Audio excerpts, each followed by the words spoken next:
Tuesday, November 1st, 2016. And I will call the planning board meeting of 2016 to order.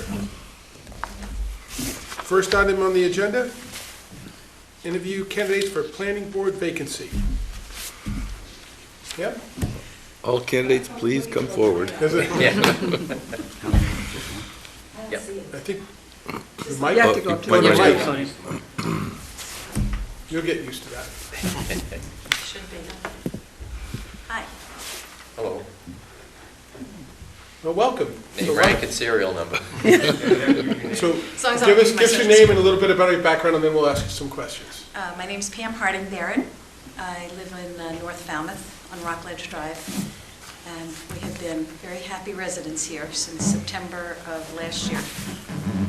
And prior to moving here, we lived in the town of Acton for 40 years. And for 38 of those 40 years, I served on town boards. I served on the planning board for 9 years. This is in no order, okay? Board of Health for 7 years, school committee for 12 years, Board of Selectmen for 6 years, and when I left, I had left as chair of the Board of Selectmen. I moved here and I was just saying to Julian, I can't believe how much we love this town. I never expected to feel this way. I feel like it's a gift every day. I drive to the beach every day, all mile and a half from my house to Old Silver Beach. And I sit there and I think, how did this happen? I mean, how are we so fortunate to be here? And as you know, I started to come forward thinking that it would be nice to serve on this town because I do feel strongly about public service. And although, as I said to Julian, I promised my husband I'd never run for anything again, I feel like I'm not violating anything I said because I'm not running right now. So I feel this is justifiable within the ranks. So I had been participating in the LCP discussions, which I found extremely interesting. I'm very big on long-range planning, short-range planning, and the idea of having a construct whereby the town is protected against litigation, i.e. every 10 years we redid our master plan, and when an entity came in with a daycare that was sort of on a route into our historic district, we were able to say, this is not part of our master plan. We don't want a large entity of daycare when we have no need for daycare, so the Dover Amendment came into effect. That was back in somewhere around 2009, 2010. Case is still not settled, but we have protection with a master plan. And the LCP seemed to me, in many ways, to be going in a similar direction. Not exactly the same as a master plan, but I think towns have that basically in order to protect themselves, because it's hard for anyone to say, this is the will of the community with participation from the entire community. The court doesn't want to defy that. This is something that you people have worked on for a long time. And it's a wonderful process, too. So I think you're certainly in the right direction for all the things you're doing. The coastal resilience is fascinating to me and so critically important after being a responder at Katrina and seeing what happens when you don't have appropriate planning. And I mean, I responded there 4, maybe 5 times in my capacity with EPA, and I think the planning needs to happen, and then it needs to be implemented, because you don't want to wait until you have a storm and then get totally wiped out. So that's why I came forward for this. And Can you step back? You didn't tell us about your EPA background. oh. For those, there's a few here that haven't heard it before. So I know it, so I've been a please practicing psychologist for years and years and years through UMass Medical Outpatient, an outpatient unit. working with one of Sue Moran's friends, who we connected very weirdly. My prior life. In her prior life. Psychology, yes. Yes. And her friend is very mentally ill, and I'm so happy that our offices were next to each other because we could always help each other. And That's a joke. He is a psychologist. he's a psychologist, but he's nuts. He's So get crazy. ready, all of you. Oh, sorry, don't want to divulge too much. And then I was actually running for state rep, and we brought together a group of people over the Superfund site in Concord that wasn't yet a Superfund site with depleted uranium. And I happened to go to this mind-bending event where we had some of the most brilliant minds from Acton, Concord, Carlisle, you name it, talking about what do we do to get rid of depleted uranium. And it was the Superfund site in Concord called StarMet. And I happened to be sitting at the end of a table, which is dangerous because you get to be the facilitator, whether you want to or not. You're sitting there, you either scribe or you're the facilitator. And at that table was a woman from EPA. At the end of the discussion, she came up to me and she said, "Would you consider working for EPA?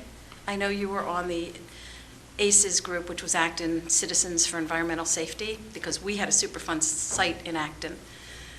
And I said, "No, not really." And she said, "Well, could we just talk about it?" And I said, "What's the position?" And she said, "It's in the Office of Public Affairs, and we need somebody with your background to go into communities where they are so frightened because they believe they will die from the contamination they've all been exposed to. And we need somebody that can sit down and actually talk to these people." And it's in our regional administrator's office in the Office of Public Affairs. And it sounded different and it sounded interesting. Long and short of it, I took the job. And the following year, a woman from headquarters called me and she said, "I want to form a critical incident stress management team." Long and short of that is, I wound up being the clinical director of the National Critical Incident Stress Management Team for the EPA. Are you aware, do you know what that is? Because I don't want to take anything for granted. Very, very briefly, critical incident stress management basically started in Israel during the Israeli war when soldiers were injured and they were so traumatized by what they saw that they couldn't go back into service. And they found if they took them out of the line of service and they gave them shelter and they gave them food, and back then, a little Demerol so they wouldn't remember what they had experienced. We don't do that anymore, although sometimes it might be worthwhile. And so teams sprung up, Forest Service, Coast Guard, then the FBI, police, fire, and now it's very prevalent throughout the country, and we were an interchangeable team. So I could work with FBI, I could work with police and fire. It really didn't matter. And we sent teams to the shuttle when it crashed in 2003, and then whatever disaster. And then I retired. So now I'm building a small private practice, and that's my story, and I don't like talking about it anymore. Okay. Did I give you enough? All right, for me, the planning board, we all know Pam, this is an opportunity for the selectmen if you'd like to ask her some questions, or anyone else. Mark, you weren't here before, so ask away. Well, I do have a question that, I know that from what I've heard at the state level, that Acton, Concord, and Lexington actually cooperated on a kind of a regional affordable housing basis, and actually achieved, I understand, a 10% of, no, they didn't? We're nowhere near 10%.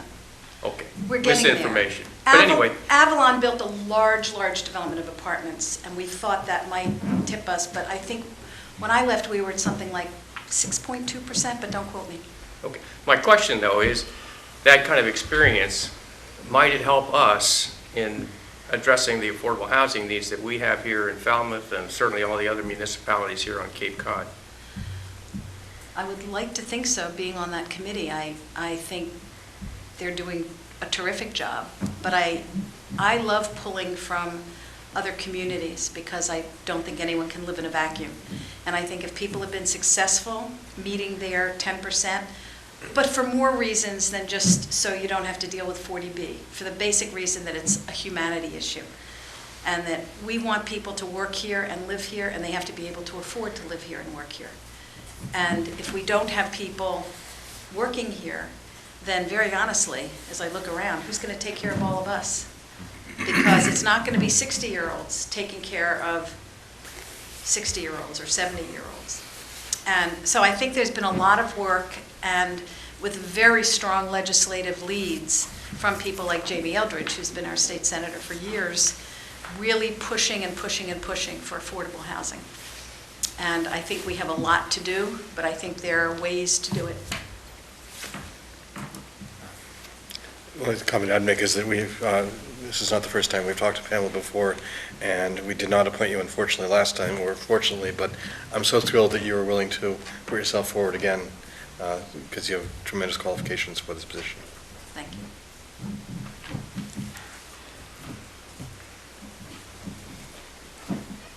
Good. Dr. Barrett, I saw your application, and frankly, I didn't believe that you could do all those things. But Steve Ledoux confirmed that, frankly. But the question I have is, Acton is very different than Falmouth in a lot of different ways. Much smaller population, much smaller budget. How is your experience in Acton going to be applied here in Falmouth? What's the relevancy that you see, aside from coastal resiliency, as you mentioned? I think the relevancy is municipalities, you can really overlap. I mean, there is a common thread. Town government is structured very similarly. Issues are very similar. I don't know what community doesn't need affordable housing except maybe Dover or Lincoln, and they probably could use some too. I think the diversity here is part of the reason we came here, because very honestly, Acton is a pretty homogeneous community, and we had always wanted and thought maybe it would grow into a heterogeneous community. It didn't. Well, I shouldn't say that, because we now have about 24% of the population are Asian, and that's been huge. I don't think the towns need to be similar. I think the population of Acton is almost 24,000. You have 30,000. It's not that disparate. I think issues around planning are not dissimilar, except you're on the coast and we're landlocked. I mean, we're inland. We had about a 39% school-age population. You have a very, very small school-age population, so the shift is more toward seniors.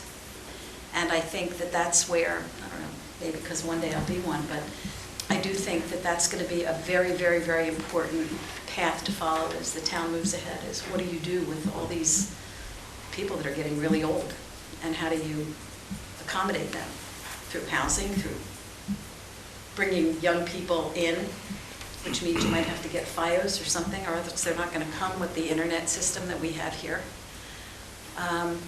So I don't think it's all that different. People are people. I think basically I believe in the innate goodness of people, and that people seek to do the right thing. And so I don't look at the towns as being so utterly different. Population growth in Acton is pretty high, 7 to 10%. Here we're declining slightly, so there's a big difference there too. Right, and it's basically the school-age population, because we do such a good job, especially with special education, that brings people flooding in, and it distorts. 74.6% of our budget was to the schools. Wow. Huge. Thank you. Evening. October 17th, the selectmen heard the executive director of the Cape Cod Commission. I don't know if you listened. I heard part of it. And hot topics, university across Cape, let alone the Commonwealth, water, resource management, and housing. But my question, more to the point, is what role would you encourage, or the board, the staff, the town, what role should the Cape Cod Commission play with regard to planning and strategizing in town? for You know, future development. It's quite different here. I mean, you actually have county government. Middlesex County government fell apart years ago. You have a commission that I think plays a role in a very different way than I ever experienced, except my early years in Acton.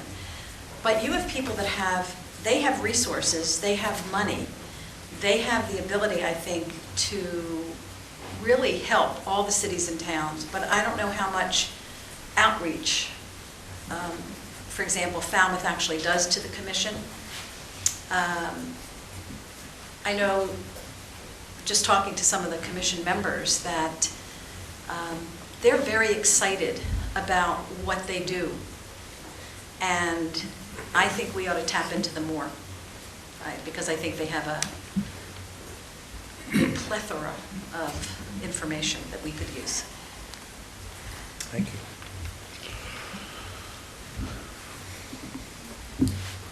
I would like to move that we vote to appoint Pam to the planning board. Second. Discussion? Is there only one candidate? There's It only says one plural candidate. here. All in favor? Aye. Unanimous. Unanimous. Welcome. Thank you.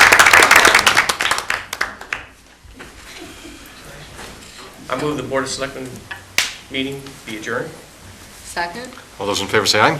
Aye. We are adjourned. See ya. Stay. It gets exciting. All in favor? Aye. Aye. All right.